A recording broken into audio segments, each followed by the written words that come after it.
Rakib Hassan is here. Nice to see you, Rakib. Morning, Mike. How are you? Bright and breezy in the morning. Yeah, we've got loads to talk about this morning. Definitely. I know we've got these immigration stats coming out later on, but Kemi Badenoch makes the front pages of a couple of the papers this morning. Tories failed on migration, least surprising news of the day, front page of the Daily Telegraph. And then on the front of the Mail, I quite like this. In her first sort of major speech, she basically says, Britain is not a hotel, it's our home. So she's obviously trying to sort of set out her stall here for, you know, taking over from Reform as the party that deals with immigration. Oh, no, absolutely. And there's no doubt that Reform poses an electoral threat, especially when it comes to matters of immigration, integration and identity as well. Yeah. So Badenoch is very clearly looking to set her stall, provide a very strong message in terms of reducing immigration. But I have to say, Mike, we've heard that all before. We have. From the Conservative We've heard Party. stopping the boats. I mean, there's a story, I think, coming out later on this morning from Labour, who are saying that they've done a deal with Iraq, right? They've formed some kind of partnership. Money has changed hands. We're apparently going to stop the boats from coming because we're going to stop the Iraqis from leaving Iraq. I don't know how that's going to Mike, we can strike all these international agreements, but the only way to really stop the boats is shoring up our own border security. Yeah, exactly. And that includes, you know, revisiting our relationship with international conventions, the European Convention on Human Rights, and potentially refugee treaties as well. I think that's the way Tell us forwards. a bit about these figures that are coming out later on today, around about 9:30. Yeah, so the Office for National Statistics should be publishing a great deal of fresh immigration-related data this morning. So that'll show the figures in terms of, I'd imagine that'll include figures in terms of net migration, longer-term international trends in terms of migration coming into the UK, the type of migration and where it's originating from as well. So we'll get an idea of the countries where people are coming from, Absolutely. you know, what's happening to them once they get here. Rupert Lowe, actually, the Reform MP, has been asking as well a lot of questions at the Home Office to say, you know, can you give us some stats on crimes that have been committed, break it down, please, by nationality. I think we might be getting some of those as well, but I don't know if that's going to be in today's batch. Yeah, I mean, it would be a step in the right direction. I think it's very important to see the differences between migrant groups in terms of how they contribute to the public coffers. Because this is the thing, I mean, people talk about migration as if it's one big amorphous mass of people. It's really not, is it? No, because lots of people coming from lots of different countries are doing lots of different things. The Vietnamese, for example, who are coming into the country are probably not immediately going to work in government jobs. You know, they're probably not necessarily going to do anything other than work in nail bars or possibly work in the black economy. You know, suddenly loads of people are coming here from Vietnam. I don't know why. Well, I think it's very important. We have to see what works in terms of immigration, and that includes looking at which ethnic groups have managed to integrate well over time in modern Britain and the kind of jobs that they're entering and how they're contributing in terms of their labour market participation. Because people who come from, say, the Indian subcontinent, whether it be Pakistan or Bangladesh or India, they all interact in a different way, don't they, from their communities who are here. And they're very already. different, but there's differences within those specific communities as well, absolutely. Yeah. The migration from India back in the day in the 1950s when people were filling professional jobs in the NHS is very different to the relatively lowly skilled migration that we're seeing from India right now. Yeah, absolutely right. And also some of the sub-Saharan African stuff that's coming in, people pretending to be from Eritrea, for example, I read this just at the weekend, who are not from Eritrea because Eritrea's at war, and the Home Office don't really have the ability to delineate whether they're actually talking the truth or not. They don't know. They just look at them and go, oh, you're from Eritrea, great, you can come in then, not a problem. But quite a lot of those people are from other countries. Well, I think that's the problem with the small boats emergency. There's been a great deal of undocumented illegal migration there, so it's very difficult to verify and even find out what their actual country of origin is. Absolutely right. Let's have a look at what Kemi Badenoch had to say yesterday. Our country cannot sustain the numbers we have seen. We are reducing the quality of life for people already here because immigration is at a pace too fast to maintain public services, and at a rate where it is next to impossible to integrate those from radically different cultures. It is time to tell the truth. For decades, the entire political class in this country has presided over mass migration. Since 1994, every year has seen more people arrive in this country than leave. Numbers climbed and climbed. During the last Conservative administration, we promised to bring numbers down. We did not deliver that promise.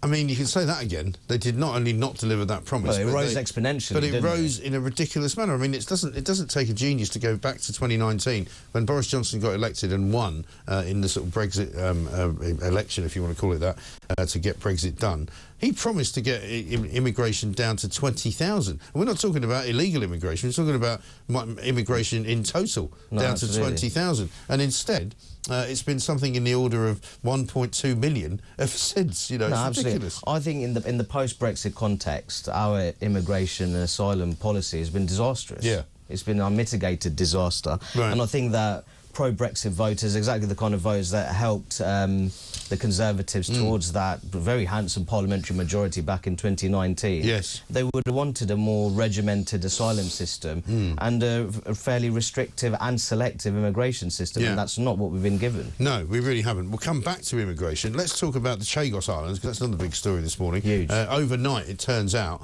Jonathan Pole, as I say, pronounces his name Pole. I don't know why, because it's spelt Powell, but he's always been very strict about it. Jonathan Pole, big wheel in the Blair administration back in the day, has been sent as a sort of diplomatic envoy to the Chagos Islands to get the deal done. He's been there a few days, and apparently the deal's now falling apart. What's going on? Well, I welcome it. Yeah, if me truth too. be told, I mean, Jonathan Pole, if that's how he wants it to be pronounced. Yeah. Not someone I consider to be a defender of the British strategic national interest. No, also an unelected official. No, absolutely. Right? And I think this deal was a very poor deal when it comes to shoring up our security interests in the Indo-Pacific region, which you know is a very strategically sensitive region. And also, there was no need for it suddenly to be done. You know, we suddenly, out of the blue, in the midst of all of the nonsense that the Labour Party were involved in when they got into government, you know, Lord Alley and the free glasses and the free suits and the free clothes and all the sponsorship and all the rest of it, suddenly, out of nowhere, in addition to, you know, taking the pensions fuel allowance away,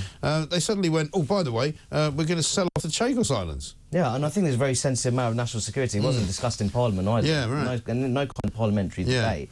And I think that was really interesting is that the people of the Chagos Islands were not adequately consulted at all over the. And then when they were asked about it, they said, actually, you don't fancy being sold off to Mauritius. Absolutely, and I think it shows there's a bit of a disrespect there within the Labour government towards ordinary citizens' opinions, whether it's here in the UK or people living in the Chagos Islands. Right. So what do you think's gone wrong? Because, I mean, I think what's gone wrong is that Donald Trump had a conversation with Nigel Farage. You might remember Nigel Farage got up in Parliament just a few weeks ago and said, with a sort of slightly wry smile on his face, if you think the deal is done, you've got another thing coming. If you think the Americans are going to follow in behind what you want to do, I think you'll find that that's not going to happen, because this is now the problem. The thorn in the side for Keir Starmer is not everything to do with anything in American foreign policy.